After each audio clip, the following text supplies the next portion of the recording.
90% de la gent visquia de la terra en aquell temps. Aquí tota la gent eren vinyes per comprar productes, sofres, sulfats, insecticides i tot ho fèiem a través de la germandat. Quan es va fer la cooperativa hi havia una agrupació també. Jo no em recordo perquè era bastant jovenet. Acabada ja la guerra, varen començar de voler formar una altra agrupació, una cooperativa. Ells llavors ja va ser una cooperativa.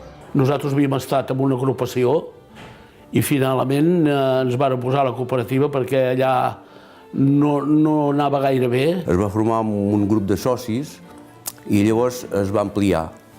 I quan es va ampliar, no sé, 70 o 80, em penso que eren. Quan antigament es feien el vi a casa seva, abans d'haver-hi la cooperativa, esclar, tenien la feina de fer la barema, de prensar els rims, de vendre-s'ho, que clar, això era un problema perquè entre ells mateixos era una competència.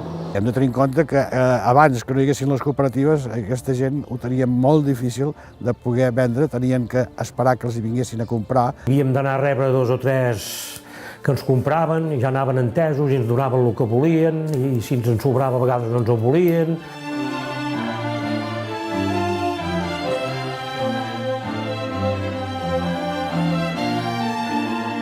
Havies de vendre una partida petita amb un, l'altra partida petita amb l'altre, amb un cobraves, l'altre no cobraves, i quedàvem que no sabíem com ho havíem de fer.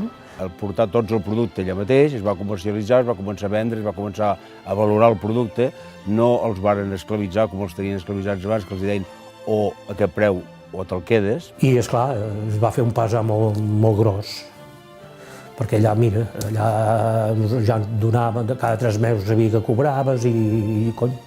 Al ser de la cooperativa, jo crec que guanyaven més diners. Vàrem poder tornar a fer obres, vàrem poder comprar un tractor, vàrem posar maquinària nova.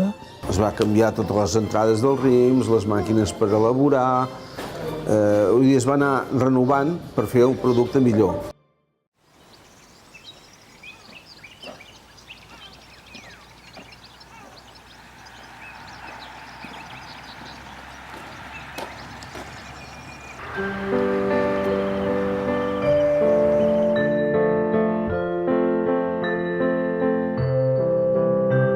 Abans el vi no es mirava, la gent entrava, suposat, a 11, 10 graus, si convenia 12, i ara no, ara hi ha el gerent, el químic, que et diuen, goita, s'ha de collir aquesta vinya, aquesta altra, miren l'acidesa, el grau, i quan està al punt és que te'l fan collir tot per millorar el vi, per fer bona qualitat, que és el que interessa avui dia.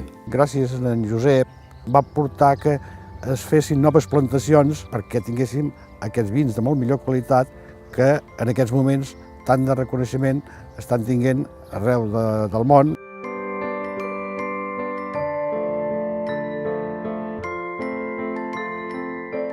Era un home que es preocupava molt, a més de portar les seves vinyes, es preocupava molt perquè la cooperativa funcionés i marxés més. O sigui, ell era el president, era el que tractava els preus per vendre el vi, vull dir, per comprar-ne, si s'havia de comprar un any que no hi hagués bona collita i es necessités vi per vendre en el detall, vull dir, era el tot, no?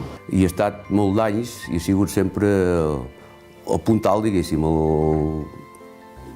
el que ho ha distribuït tot bé i un bon element. Veia que tenia molt d'entusiasme a tirar endavant i sabia molt bé com tota la part de la viticultura i sobretot per mi em va ajudar també amb l'administració d'empreses cooperatives. Rovira és un home que quan agafa una empresa l'agafa amb ganes i amb caràcter i amb ganes de fer-ho, no? I normalment se'n surt.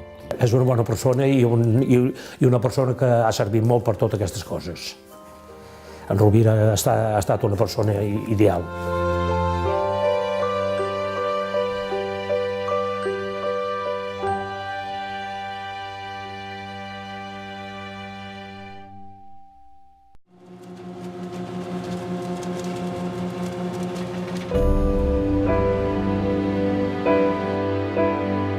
Si ara la gent haguessin de fer-se el seu producte individualment no subsistirien, no podrien subsistir.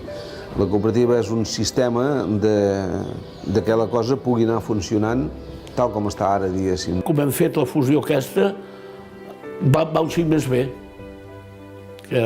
Portem a l'exportació i venem molt més de vi que no es venia. Jo crec que va arribar un moment que ho havíem de fer-ho. Havíem de fer-ho perquè les coses no podíem vendre, havíem de tenir molta gent llogada, no podíem pagar, i així crec que en conjunt podem anar més bé.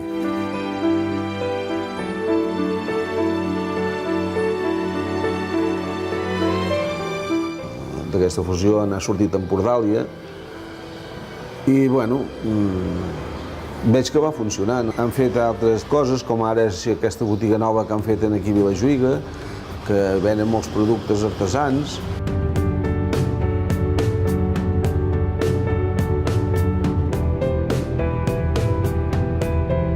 És una manera d'intentar marxar endavant. Fent bones qualitats, fent bon d'allò, sembla que va amb bon ritme. Més que poder en tota la meva d'allò ara el que veig jo, tot el meu cicle. Com que tenim un bon producte i ens podem presentar a qualsevol lloc amb el cap ben alt, hem de pensar que arribaran a bé i cada vegada millor. No té res a veure com jo hi era amb el producte que es fa ara. És la manera que la gent pugui continuar treballant les vinyes. S'ha acabat allò de, com es deia abans, pitjar rims i vendre vi, ara s'ha de fer les coses ben fetes i s'hi fan.